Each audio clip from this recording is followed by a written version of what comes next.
Dia langsung tembakan, bam bam bam, pam. Yaitu dia melakukan iromatia.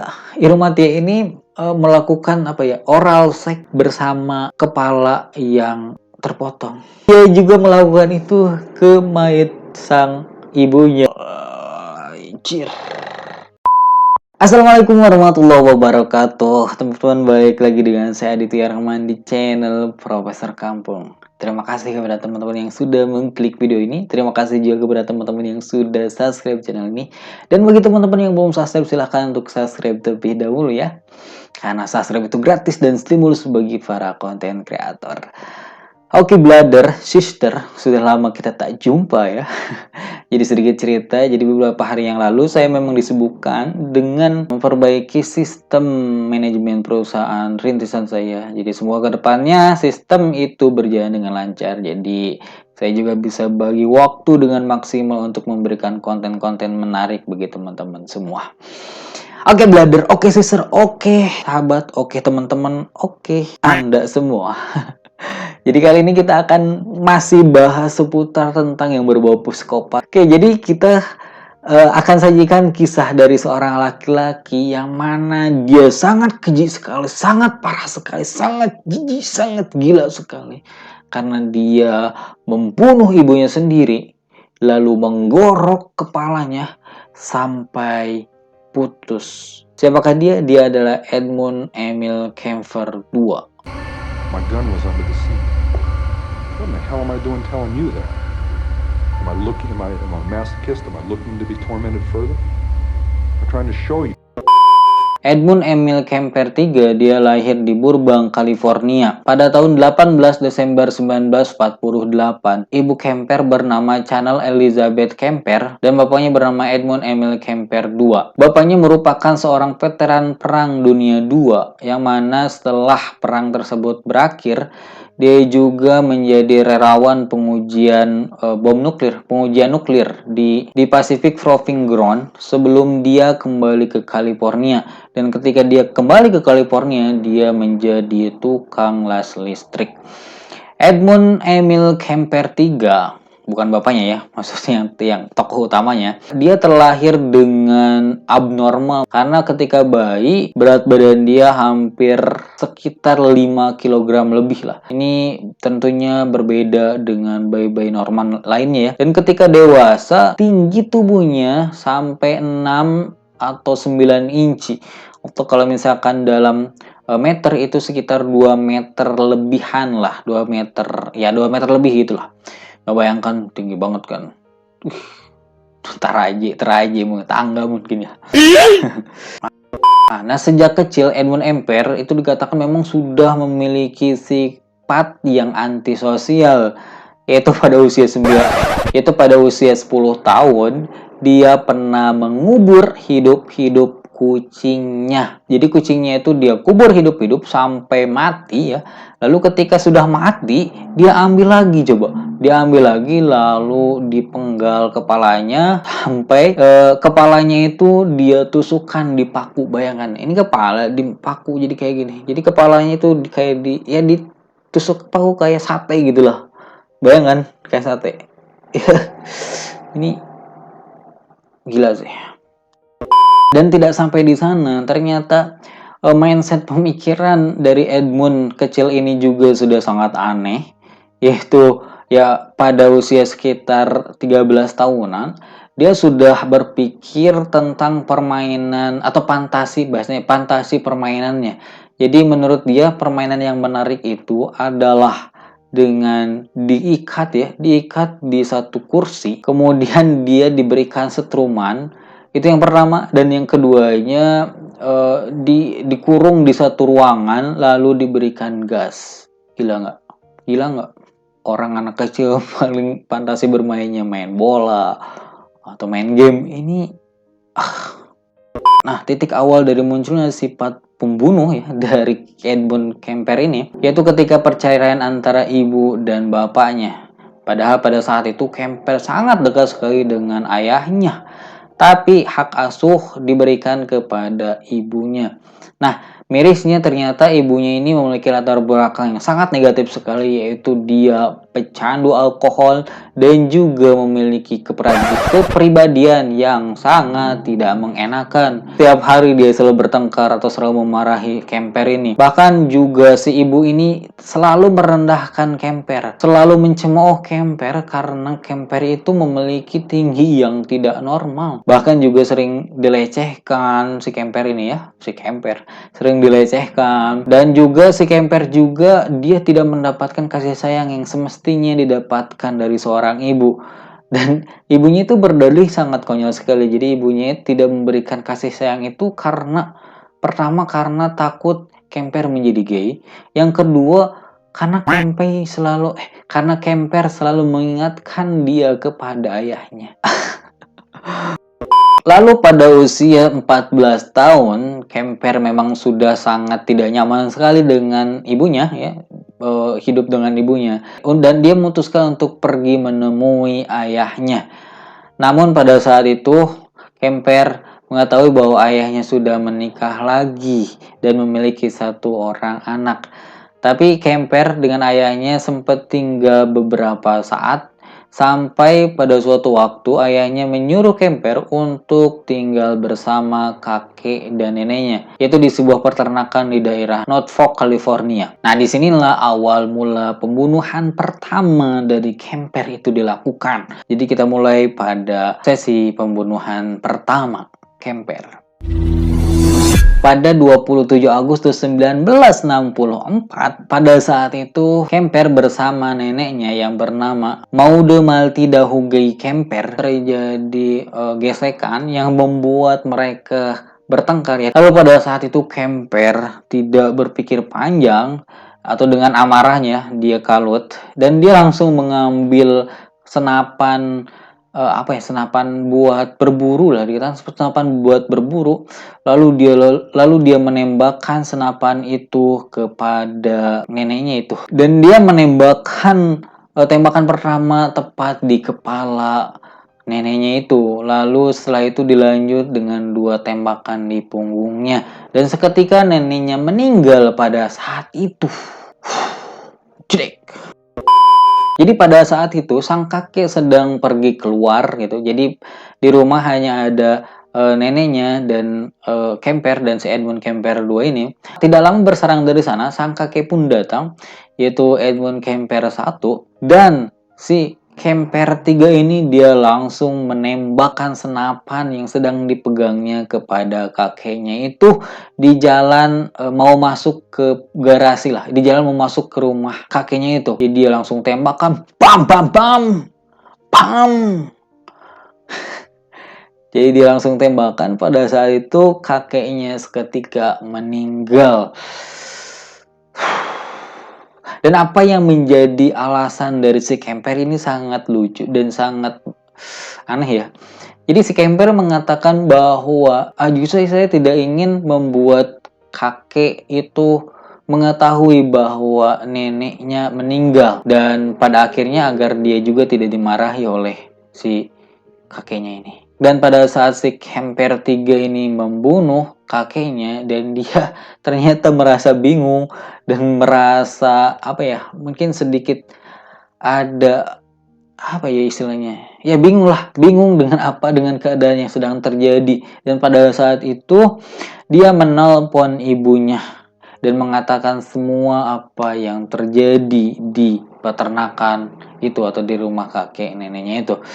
Kemudian ibunya menyuruh Kemper untuk menelpon polisi, dan tidak lama berselang polisi datang ke tempat Kemper berada dan juga menangkap Kemper. Setelah Kemper ditangkap oleh polisi, dia mengaku kepada kepolisian yang menginterogasinya bahwa dia melakukan pembunuhan kakek dan neneknya hanya ingin merasakan bagaimana rasanya membunuh kakek dan neneknya sendiri.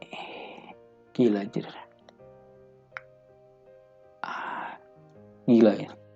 Dan pada saat itu psikiater yang bernama Donna Lunde, dia mendiagnosa Kemper dengan penyakit skizofrenia paranoid. yaitu gangguan mental, gangguan psikis yang juga bisa mengakibatkan halusinasi. Seperti itu.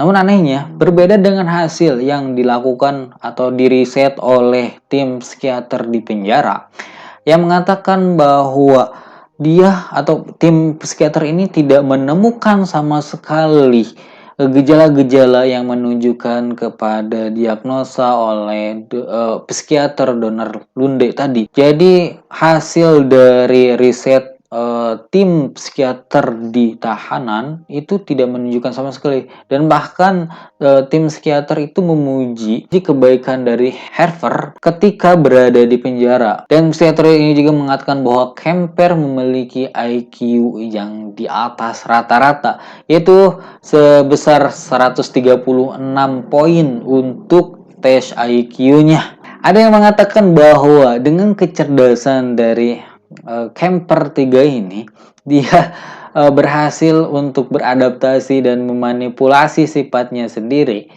pada saat di penjara, sehingga dia memang bisa berbuat baik itu untuk sebagai kamuflase dari tindakan kejahatannya, dan agar dia cepat dibebaskan dari penjara tersebut. Dan benar pada tahun 18 Desember 1969 itu dia dibebaskan bersyarat, dan ketika bebas dia tinggal kembali bersama ibunya. Kemper dia bekerja di divisi jalan raya negara bagian California, atau pada saat ini itu Departemen Transportasi California. Nah, kehidupan Kemper bersama ibunya itu masih tetap kehidupan memanas. Jadi Kemper bersama ibunya masih sering bertengkar, masih sering adu argumen, bahkan sering juga pertengkaran mereka didengar oleh tetangganya. Nah, kemudian titik awal dari percikan jiwa psikopat, percikan jiwa pembunuhnya itu bangkit lagi, yaitu ada beberapa momentum dikatakan. Pertama, karena dia sempat juga tertabrak mobil lalu mengalami ya lumayan cedera parah ya. Nah, ada yang mengatakan bahwa ini adalah momentum ketika dia mulai mencari mangsa untuk membunuh lagi. Juga dikatakan bahwa momentum titik awal itu ketika dia sering mengendarai mobil sendiri dan sering mengantarkan siswi dan mahasiswi dengan mobilnya. Nah, pada saat itu dikatakan bahwa Kemper sudah mengantarkan sekitar 150-an mahasiswi. Nah, ketika mengantarkan itu, Kemper ini juga mulai muncul hasrat dorongan seksualnya, dorongan membunuhnya. Makanya pada saat itu si Kemper dia sudah prepare, bahasanya prepare lagi. Sudah mempersiapkan barang-barang tumpulnya, barang tajamnya, senjata tajamnya, seperti pisau dan lain-lainnya, dan semacam seperti itu di dalam mobilnya. Dan ada satu lagi, ternyata ada satu lagi, itu dikatakan bahwa momentum titik awal dari pembunuhannya dimulai pun ketika dia selalu bertengkar dengan ibunya. Dikatakan bahwa ketika dia bertengkar, dia selalu mencari mangsa untuk melampiaskan amarahnya itu. Kemper itu melakukan pembunuhan yaitu sekitaran Mei 1972 sampai April 1973. Itu 11 bulan Kemper dia membunuh 8 orang, terdiri dari 5 mahasiswi, 1 siswi, dan ibunya beserta sahabatnya. Kemudian metode yang dia gunakan ketika akan membunuh korbannya, yaitu dia selalu memberikan tumpangan kepada mahasiswi dan siswa yang berada di sekitar daerah California. Jadi pada saat itu dia selalu memberikan tumpangan. Nah, ketika si korbannya ini sudah masuk mobilnya, si Kemper langsung gas dan menuju ke daerah terpencil. Nah, di daerah terpencil ini dia membunuh korbannya, dan dia membunuh korbannya dengan beberapa cara. Ada yang dengan ditembak langsung menggunakan pistol miliknya itu kaliber 22, juga kadang korbannya itu dicekik sampai meninggal. Nah, ketika korbannya sudah meninggal, korbannya ini dia taruh di bagasi mobilnya, lalu setelah itu dia pergi ke bar untuk minum-minum. Anjing banget sih ini. Dia dingin banget ya, dia udah bunuh lalu dia minum-minum di bar. Aduh, setelah di bar dia membawa mayat itu ke kosannya kalau misalkan tidak ada temennya. Kalau ada temennya dan juga tidak ada ibunya di apartemen, dia selalu membawa mayatnya itu ke apartemen ibunya. Ketika di rumahnya, camper ini juga melakukan perilaku menyimpang dengan mayat-mayatnya itu. Jadi ada istilah ilmiahnya itu dengan nekrofilia. Itu nekrofilia ini adalah melakukan hubungan seks, hubungan intim dengan mayat. Aneh banget. Aneh banget. Parah ini. Tidak sampai di sana keparahan si camper ini. Setelah melakukan hubungan badan, dia memutilasi para korbannya dan khusus bagian kepalanya dia gorok dan dia putuskan ya dengan badannya. Lalu jijiknya lagi, parahnya lagi, camper melakukan perilaku menyimpang lagi dengan kepala dari setiap korban-korbannya. Yaitu dia melakukan iromatia. Iromatia ini melakukan apa ya? Oral seks bersama kepala yang terpotong. Bersama kepala mayat. Ya gitulah. Jadi si kelamin dari si camper ini dia masukkan ke mulut kepala yang dipotong. Gimana ya bayangin ya? Ya gitulah pokoknya parah banget ini. Dan dia juga melakukan itu ke mayat sang ibunya. Anjir. Ini. Lalu sisa-sisa dari mutilasinya dia masukkan ke plastik. Nah, lalu plastik itu dia buang di Gunung Loma Prieta. Nah, adapun korban-korban pembunuhan dari camper ini, yaitu korban pembunuhan pertama yaitu bernama Marian Peske dan Anita Lukesha. Ini adalah merupakan korban pertama camper. Lalu korban keduanya yaitu yang bernama Aiko Ko. Lalu korban yang ketiganya itu bernama Cindy Sal. Dan korban yang keempatnya itu bernama Rosalind Torf dan Alison Lu. Dan semua korbannya ini merupakan mahasiswi dan siswa. Adapun dua korbannya lagi yaitu ibunya camper dan sahabatnya. Nah, brother semua, jadi itulah kisah dari Edmund Emil Kemper 2 tentang kisah hidupnya yang sangat aneh sekali, sangat tidak berkemanusiaan dan sangat menjijikan mungkin bagi kita orang normal. Jadi itulah pokoknya poin yang paling inti atau pelajaran yang bisa kita ambil, yaitu ternyata di setiap kejadian, di setiap kejahatan yang dilakukan oleh para psikopat, pembunuh berantai dan juga diktator kejam adalah pendidikan awal yang tidak diberikan secara ideal kepada mereka. Jadi itu poin penting bagi para orang tua, bagaimana untuk memperhatikan anaknya dalam mendidik di usia dini. Jadi sampai sini saja teman-teman pembahasan tentang Edmund Emil Kemper ini. Semoga ada manfaatnya dan semoga bisa menjadi referensi bagi teman-teman untuk menapaki kehidupan yang lebih baik lagi. Oke. Sampai bertemu di penjelasan selanjutnya, di kisah selanjutnya. Oke, jangan lupa like, subscribe, komen, dan share video ini kepada teman-teman yang lain. Assalamualaikum warahmatullahi wabarakatuh.